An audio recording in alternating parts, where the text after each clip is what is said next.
Hi, in this video I'll be doing a setup guide and in-depth review of the Avantree CK11 Bluetooth hands-free car kit. Right, in the box you'll get the unit itself. Here's the unit, which I'll show you shortly. You get a sun visor clip, a car charger with the USB cable. This is just the package it comes with. This is just the manual, and then there's a brochure of other products which they have on offer. Right, first and foremost, what is the mass of this? Well, if I just weigh it for you quickly, you can see with the clip, you can see that it is less than 130 grams. In terms of the size, there you can see 13 centimeters long, width is 6 centimeters, and the thickness is just under 2.5 centimeters. But keeping in mind that it does have this profile for the knob, and why that's important is because this sun visor clip slides in there, and what happens is if you do try and close your sun visor, you're going to find that this profile is quite a nuisance, and I'll show you that shortly when I'm in the car. Right at the back, you've got a battery compartment. There is the little battery. This happens to be a lithium-ion battery. It is 650 milliamp hours. And here you've got your sun visor clip, which can be inserted this way or this way, depending on what's suitable for you. To insert the sun visor clip, you'll see that the shorter side must slide into the little recess, the channels on either side, and then you press down firmly until it gets locked in place. If you wish to remove it, you just put your two thumbs there and you press it out. If you put it in the other direction, there you can see. And to remove it, again, same story. Right, just having a look at this, there is the 2-watt loudspeaker with a metallic grill, so you can't just press this. You won't damage the speaker if you knock it or bump it. There's an LED here. There's a mute button if you quickly need to mute the call. This is a multi-function button. What it does is it increases and decreases the volume. You'll see that you can do this indefinitely, and the reason being is it depends on what the volume was set on your cell phone. So if your cell phone is already midway, this will take on that setting, and then it'll just increase it or decrease it. So if your cell phone was on minimum, you obviously have to rotate this further. So as you can see, this continues to rotate, so it doesn't have a defined start and stop. It also can be depressed. As you can see, I press it, listen. The main uses of this is to answer a call. If a call is coming in, you press it to answer a call. You can also press this to drop a call. If you press it twice quickly, it redials a call. If you press and hold this, it rejects a call. And it also has a voice control function depending on your phone, if it is available on your phone. There is a little microphone over there. There is the USB port to charge the Bluetooth car kit. There is an on-off button, and as you can see, when I switch it on, you'll hear it. Power on.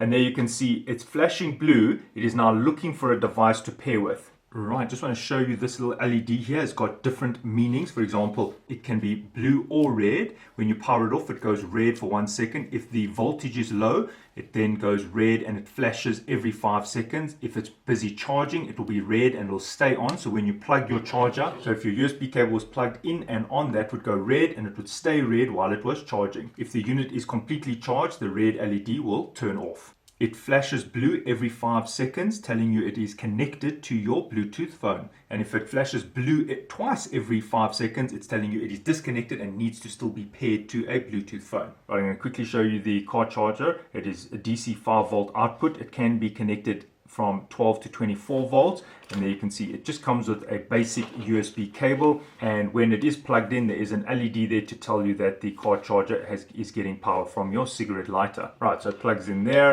and you unplug it there, and this is micro USB. Right, I'm now going to demonstrate how to pair your Avantree CK11 to your Android smartphone. Right, I'm now going to go to the Bluetooth. I'm going to press and hold it, and it brings up this menu. And as you can see, nothing is coming up. Very important, you need to press and hold this multifunction button for 3 seconds. Pairing. It actually tells you, you heard that, it says pairing. Now what you want to do is you want to scan again. Now you can see it comes up, Avantree CK11, and I tap on the Avantree CK11 option. Connected. It gives you a voice prompt telling you it is now connected. I have a second cell phone here, and I'm going to pair it as well. And as you can see, it has declined my request. Remember, press and hold the button for 3 seconds. Pairing. And only now will it allow me to pair with the Avantree CK11. Pair. So you see the two different phones, the Huawei on the right here, didn't ask for a second confirmation, while this LGV40 asked for a confirmation. So in your case, you might have one of those options. Right, so both these phones are now paired with the Avantree CK11. Now on this phone, you can see it also tells you the battery percentage of the Avantree, so it is pretty useful there. It's telling me I've got 40% battery life left on this Avantree before I need to charge it. And if you look there on the top, it shows me Bluetooth, and it shows me a little bit of the battery display showing me it is below 50%. Right, so now the devices are paired, and now it's time to test this Avantree CK11. Now this particular version is Bluetooth 4.1. I know the newer version is Bluetooth 5.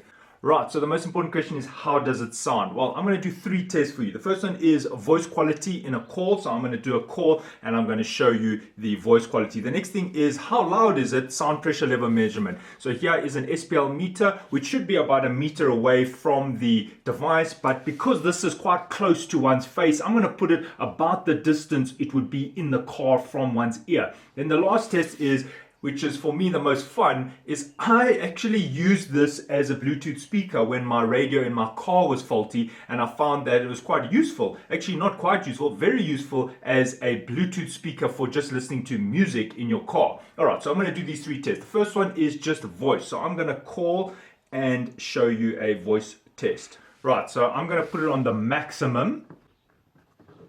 And here's the SPL meter. And as you can see, as I'm talking, the dBs are going up and down. And I'm just going to call my voicemail. This is maximum volume. Welcome to voicemail services.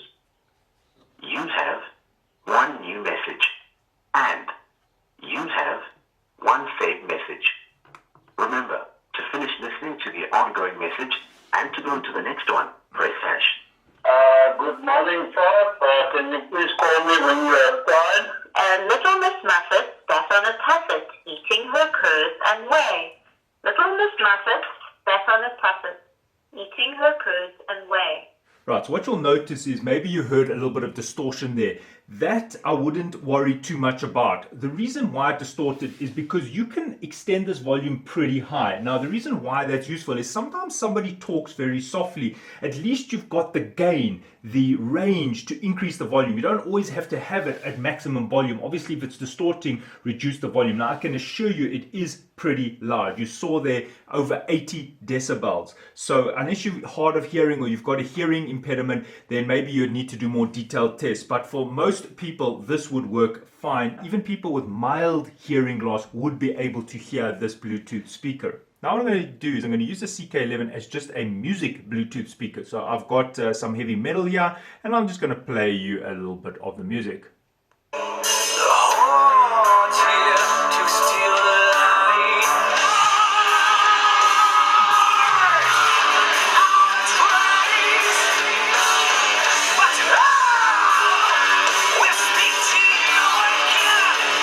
And I'm just going to play some female vocals so that you get an idea, because I find the female vocals a good test for the dynamic range of a speaker.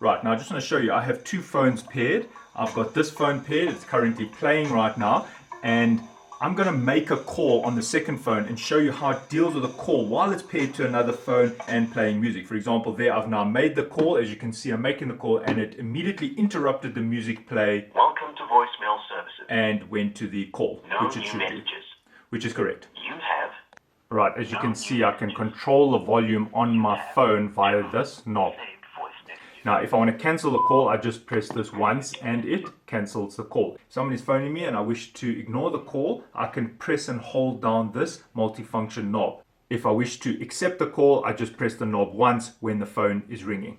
Now, just something about this on-off button, right? You can leave this on all the time. This will go to sleep after, believe it or not, 70 minutes of inactivity. After 70 minutes, it will go to sleep. Now, that's one of the things I don't like about this device, because say you park your car into your garage or outside your property, the pairing is so strong that what I noticed is that if I didn't manually switch that off, I was still connected to the Bluetooth. My phone wouldn't ring on the handset, it would ring on the Bluetooth, and I wouldn't know because this was ringing in my car. So this is something that I don't like. I think the standby auto power off function should just be 10 minutes. But 70 minutes almost works out to be the entire day, and I'll tell you why.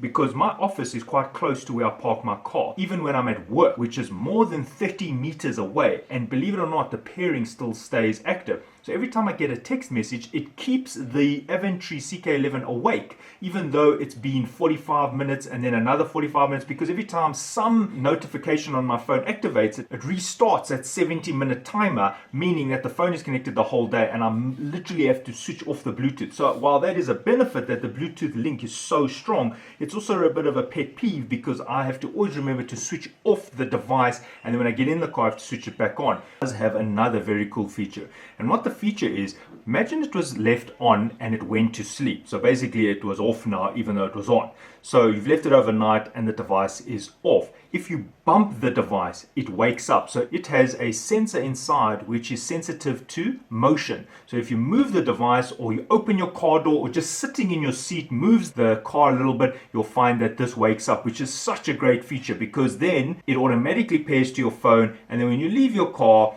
it's supposed to power off. But unfortunately, that's where that issue of the 70 minutes comes in, which for me is way too long. All right, so there you can see it attached to the sun visor. Attaches quite nicely, not very tight. Right, so here you can see it's on the visor. I can take it off if I want to slide it on. I just put it in like that. Very close to your head. There's the knob, the mute button. Works fine. Only problem is this. So you would have to remove this if you want to close your sun visor. The other option would be to insert it at the bottom, which would allow you to close your sun visor somewhat, but then you suffer from this problem. That. And I suppose you could put it in other creative places, but I'd be very wary to put it there in front of the steering wheel because you might put your hand through the steering wheel and that is a very dangerous situation.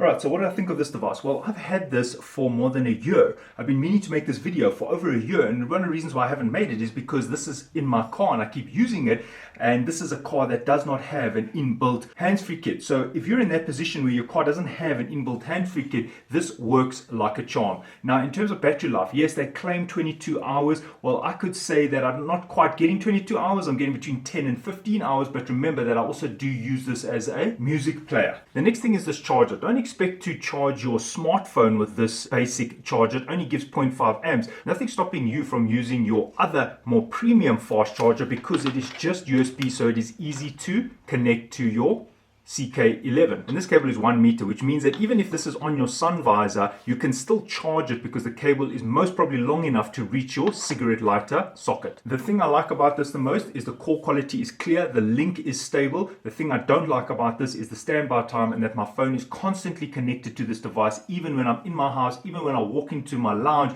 it's still connected. So while it's got very good Bluetooth connectivity, the standby time should be reduced somewhat. It would be nice if there was 1 or 2 more placement options for this. I find it quite challenging to only put this on a sun visor. Maybe they could have had a clip which could go onto an air vent or something like that. I feel a little bit restricted that it can only go into a sun visor, and I do think that this could be a bit thinner. Lastly, this has dropped a few times and there's no problem with it, so it is pretty rugged. I do recommend this device. Thanks for watching. Cheers.